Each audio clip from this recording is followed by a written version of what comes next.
Uso diagnóstico e terapêutico de ondas eletromagnéticas e mecânicas. No presente trabalho, temos como objetivo realizar uma abordagem de conhecimentos acerca do uso diagnóstico e terapêutico de ondas eletromagnéticas e mecânicas, sendo essas perturbações que se propagam no espaço ou em meios materiais transportando energia. Embora sejam invisíveis, as ondas podem se propagar de duas formas: longitudinais, onde a direção de vibração é igual à direção de propagação, e transversais, onde a direção de vibração é perpendicular à direção de propagação. Vamos começar com: o que são as ondas eletromagnéticas e mecânicas? Bom, de acordo com a sua natureza, as ondas podem ser classificadas em dois tipos: ondas mecânicas e eletromagnéticas. As ondas mecânicas são as ondas que se propagam em meios materiais, como sólidos, líquidos e gasosos. Por exemplo, as ondas marítimas, ondas sonoras ou ondas sísmicas. Essas ondas se propagam vibrando as partículas do ambiente. Já as eletromagnéticas, também chamadas de radiação, são ondas que não precisam de um meio material para propagar-se, podendo percorrer o vácuo do espaço, onde não há partículas de matéria. Também podem atravessar materiais diversos. São exemplos desse tipo de onda a luz, raio-x, micro-ondas, ondas de transmissão de sinais, entre outras. Existem vários tipos de ondas eletromagnéticas. Elas são separadas de acordo com a sua frequência e comprimento de onda. Radiação e sua aplicação. Bom, a radiação é a propagação de ondas eletromagnéticas ou partículas, que são emitidas por fontes naturais, como o Sol, ou artificiais, quando são emitidas por aparelhos construídos pelos homens. Se trata de uma ferramenta muito comum e valiosa na medicina, por pesquisas e indústrias, e está presente em sistemas de saúde para a realização de diagnósticos em altas doses para tratar doenças como, por exemplo, o câncer. Além disso, ela também é usada para matar bactérias nocivas em alimentos e prolongar a vida útil de produtos já frescos. A medicina nuclear utiliza quantidades mínimas de radiação, através de elementos conhecidos e controlados para realizar tratamentos e exames de saúde. Com essa tecnologia, é possível a realização de exames de imagem como raio-x, tomografia computadorizada e ultrassom, de cirurgia a laser, como as cirurgias corretivas da visão ou para tratamento de cálculo renal, entre outras. Todos esses são exemplos de ondas eletromagnéticas responsáveis por todos esses eventos presentes em nosso cotidiano, sendo assim fundamentais em nossa vida. As radiações podem ser classificadas em 3 tipos diferentes: radiação natural, aquelas causadas naturalmente que não são causadas por intermédio humano; radiação artificial, aquelas desenvolvidas a partir da eletricidade, onde ocorre a aceleração de partículas como elétrons causando a radiação; e a radiação nuclear, radiações que têm início dentro de um átomo estável, sendo aquela que possui 84 mais prótons em seu interior. Com base nas classificações apresentadas, temos os tipos de radiações que podem ser divididos em... As radiações ionizantes são aquelas que, quando ocorrem, geram a perda de elétrons, tornando-o um cátion, um deficiente em elétrons. Como exemplos temos a reação beta, que é formada por um elétron e apresenta poder de penetração com relação às radiações alfa, gama e raio-x; a radiação alfa, que é composta por 2 prótons e 2 nêutrons e apresenta baixo poder de penetração; e as reações gama e a reação X. São reações eletromagnéticas que se diferenciam apenas pela origem. Gama é nuclear e raio-x é artificial e apresentam elevados poderes de penetração. Não ionizantes são radiações que não conseguem remover elétrons de orbitais atômicos, eletrosferas.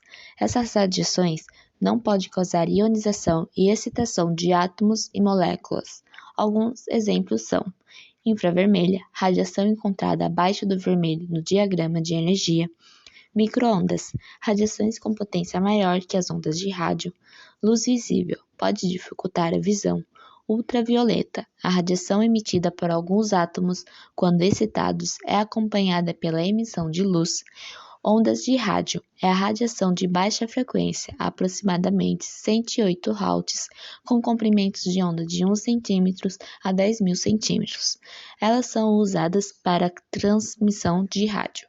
Eletromagnéticas são aquelas que se propagam no ar ou no vácuo. Elas podem ser diferenciadas pelo comprimento de suas ondas. Como limitar a exposição à radiação das ondas? Bom, a maneira correta que se deve usar para limitar a radiação da exposição a ondas apenas é possível graças a 3 componentes. O primeiro é o tempo. O tempo de exposição da radiação afeta diretamente os resultados da dose recebida por um indivíduo. Quanto menos tempo ficar exposto, menor serão os danos sofridos. A segunda é a blindagem. Qualquer material entre o trabalhador e a fonte de radiação pode fornecer um certo tipo de proteção. Entretanto, a eficácia dessa proteção dependerá do material e da espessura do escudo.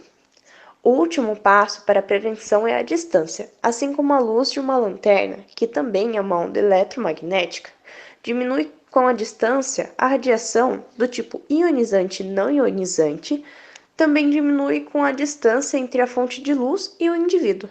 Quais os benefícios e malefícios das ondas eletromagnéticas que são utilizadas em nosso cotidiano? Bom, como benefícios, podemos citar que a radiação é uma ferramenta comum e valiosa na medicina, pesquisa e indústria. Com menor radioatividade, o ácido desoxirribonucleico das células é capaz de reparar danos e sobreviver. Porém, como malefícios, podemos observar diversos pontos. Mas, para os seres vivos, podemos dividi-los em 2 tópicos, que são as mutações genéticas, onde os efeitos da radiação podem alterar o DNA de uma célula, fazendo com que ela perca sua função ou execute uma nova, e as quebras de moléculas, que é quando a radiação pode danificar o DNA das moléculas e prejudicar o processo de proliferação celular. Esse processo pode tornar as células incapazes de transmitir sua herança genética durante a proliferação. A função celular pode ou não ser afetada. Estes são os malefícios que podemos analisar para os seres vivos como um todo. Porém, de maneira específica, temos os malefícios a curto prazo, que são as náuseas, os vômitos, a diarreia, a febre, a dor de cabeça, as queimaduras, as alterações na produção de sangue, rompimento de plaquetas e a queda na resistência imunológica. E também temos os malefícios a longo prazo, câncer de pele, de pulmão, presença de radiação em toda a cadeia alimentar e a diminuição da fertilidade. E o uso terapêutico das ondas? Bom, o uso terapêutico das ondas, conhecido como termoterapia, busca auxiliar na reabilitação a partir da fonte de calor química, elétrica, magnética e mecânica, causando uma agitação molecular, consequentemente causando uma aceleração no metabolismo. Com esse calor, podemos aumentar a excreção de dejetos, a vasodilatação, aumentando a oxigenação e causando a diminuição da resistência elástica, diminuindo assim os riscos de rompimentos de tendões, ligamentos e além do aumento na força das articulações. Ao finalizarmos esse trabalho, compreendemos que a magnoterapia, ou terapia por ondas eletromagnéticas, é uma tecnologia inovadora que acelera o processo de regeneração natural do nosso corpo, aumentando o comprimento sanguíneo para a área a ser tratada, tornando o processo de cicatrização e de regeneração celular mais rápido e mais eficiente, utilizando campos eletromagnéticos de baixa frequência. Essa foi a nossa apresentação. Obrigada pela atenção.